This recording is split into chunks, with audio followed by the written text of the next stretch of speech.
Praise the lord. પ્રભુ ઈસુના નામમાં આપ સર્વને પ્રેમી સલામ. પ્રભુના વચનોમાંથી શીખવા માગીએ છીએ.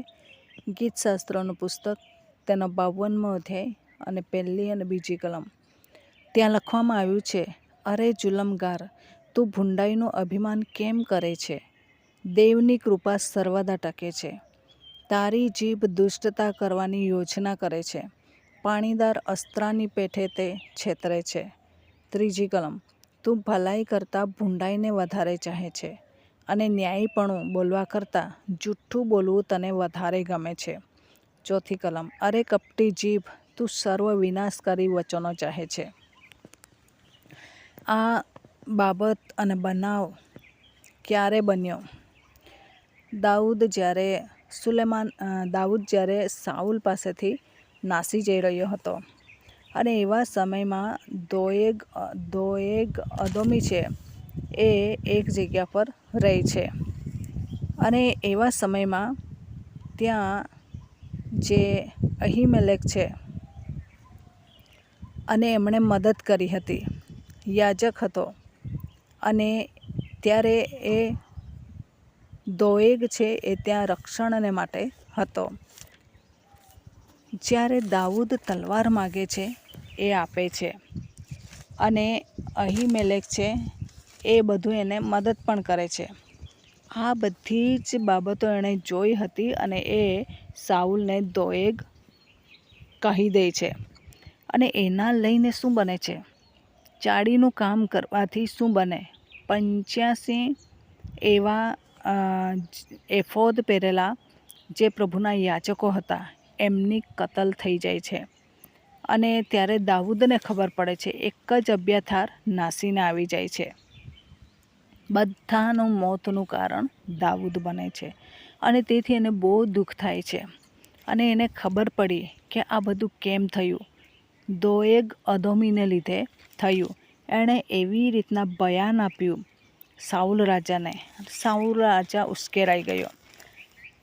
જે યાજક છે એને ખબર છે કે દાઉદ તો એનો જમાઈ છે, સાથે એ વિશ્વાસુનો વફાદાર સેનાપતિ છે, તો પછી આને મદદ કરવામાં શું એ છે?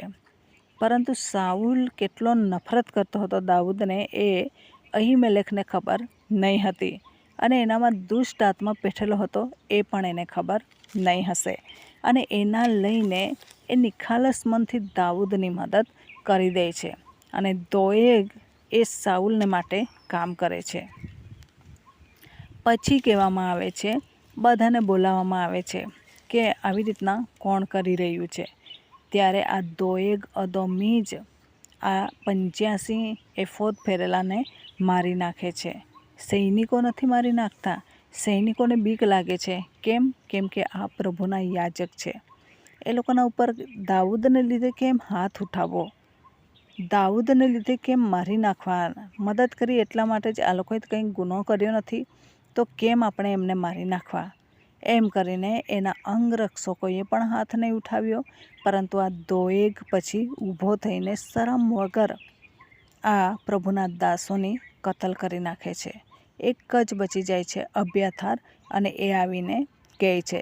અને એવા સમયે દાઉદ તે વખતનું આ ગીત લખે છે, અરે જુલમગાર, ભૂંડાઈનું અભિમાન કેમ કરે છે? ભૂંડું કર્યું છે. 85 આવા લોકોને, યાજકોને મારી નાખવાનું કારણ તું બનેલો છે. તું દુષ્ટતા કરવાને માટે યોજના કરે છે.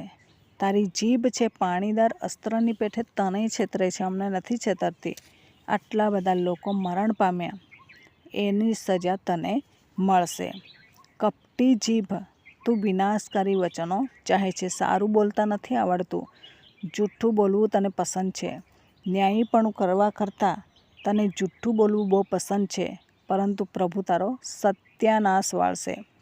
પ્રભુ તારો સત્યાનાશ વાળશે અને તારા તંબુમાંથી ખેંચી કાઢીને ઇહલોકમાં તને ફેંકી દેશે. ઉખેડી નાખશે તને પ્રભુ. હું નહીં ઉખેડું, પરંતુ એ તને ઉખેડી નાખશે. આપણને ઘણી વખત કડવા બીજ વાવવાને માટે બીક લાગતી નથી.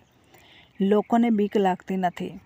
કોના વિરુદ્ધમાં શું બોલવાનું ખબર પડતી નથી. અરે મારી પાસે હોદ્દો છે, હું આટલા સત્તા પક્ષમાં છું, ધારે તે કરી શકું છું.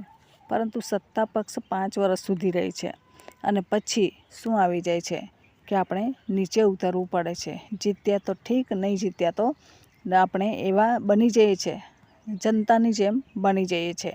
ત્યારે ખબર પડે છે કે દાદાગીરી કરવી કેટલી અઘરી છે. કદાચ તમે સ્મૃતિ ઈરાનીને જોયા હશે. જ્યારે સત્તામાં આવી ગઈ, એ નેતા હતી, અભિનેતા હતી. એવા સમયમાં આટલો બધો રોફ હતો નહીં અને પછી રાજકીય નેતા બને છે.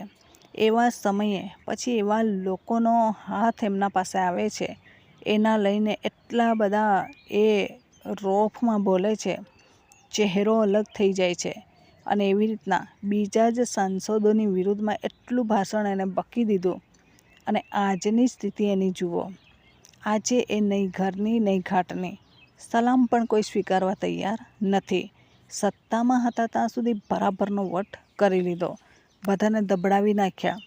જેવા હાર્યા તેવા ઘર ભેગા થઈ ગયા. ખાલી લોકો સત્તામાં હોય છે ત્યારે આવી રીતના ઉપયોગ કરવાને માટે, ગેરલાભ લેવાને માટે એ લોકોનો ઉપયોગ કરે છે. અને એવામાં આ લોકો સમજતા નથી કે આ અમારા સાથી મિત્રો અમારો દુરુપયોગ કરી રહ્યા છે. આપણી મર્યાદા આપણે જાળવવાનું છે. કોઈ બી વ્યક્તિ આપણને ગેરરીતે ઉપયોગ કરવા માગે, હા આની બોલવાની સ્પીચ બહુ બરાબર છે અને આમાં વાપરી લઈએ, પેલાના વિરુદ્ધમાં, પેલીની વિરુદ્ધમાં આને વાપરી લઈએ, એવી રીતના લોકો વાપરે છે. પરંતુ પછી એ લોકોના શબ્દો જ એમને ભારે પડી જાય છે. તેથી આપણે શું કરવાનું છે કે નાસીપાસ થયા વગર અને આવી રીતના અભિમાન કર્યા વગર, હું પણ દાખવ્યા વગર પ્રભુએ જે નમ્રતા આપેલી છે એ નમ્રતા લઈએ, મર્યાદા જાળવીએ, પ્રભુના વચનમાં જોઈએ. સત્તા લઈને બધે ઘૂમતા નહીં ફરીએ, પદ લઈને બધે ફરતા નહીં રહીએ. પરંતુ પ્રભુએ આપણને જે મદદ કરી છે કે પ્રભુ આપણા માટે જે નમ્રતાનો બોધપાઠ લઈને આવેલા છે, એવી નમ્રતા રાખીએ. આપણી મર્યાદા કેટલે સુધી છે તે જોઈએ. સત્તા પક્ષમાં મર્યાદા નથી, પરંતુ નીચે ઉતર્યા પછી મર્યાદા આવી જાય છે. એ મર્યાદા પણ જોઈએ. એ મર્યાદા આપણી એવા સમયમાં જો સાચવેલી હશે તો કામ લાગશે. બાકી એમ ને એમ આપણે પેલી એક્ટરની જેમ બોલ્યા કરીશું તો એટલા નીચ સ્થિતિમાં જવું પડશે કે પછી મોં ઢાંકીને ફરવું પડશે. આ દિવસોમાં વધુને વધુ આપણે નમ્ર બનીએ, અભિમાન દૂર કરીએ, જુલમ નહીં કરીએ, કપટી નહીં બનીએ અને જૂઠી જીભ ન બનીએ, પરંતુ પ્રભુના મહિમાને માટે વધુને વધુ વપરાતા રહીએ. તો આ વચન પ્રમાણે જીવન જીવવા પ્રભુ આપણને સહાય કરે. વચનનો આશીર્વાદ પ્રભુ આપણને સર્વને પૂરો પાડે. આમેન. પ્રાર્થના કરીએ. પ્રેમાળ પરમેશ્વર પિતા, તમામ શ્રોતાજનોને તમારી કૃપા અને દયામાં તમે ધરી રાખો. વધુને વધુ તમારા મહિમાને માટે ઉપયોગી બનાવો. અંધકારની શક્તિમાંથી બચાવો. અમે કોઈના માટે ફાંદારૂપ નહીં બનીએ, પરંતુ આશીષનું કારણ બનીએ એવી કૃપા માગીએ છીએ. આ પ્રાર્થના પ્રભુ ઈસુના મૂલ્યવાન નામની અંદર માગીએ છીએ. માટે સાંભળો, સ્વીકારો. Amen. Thank you. Praise the lord. God bless you. Amen.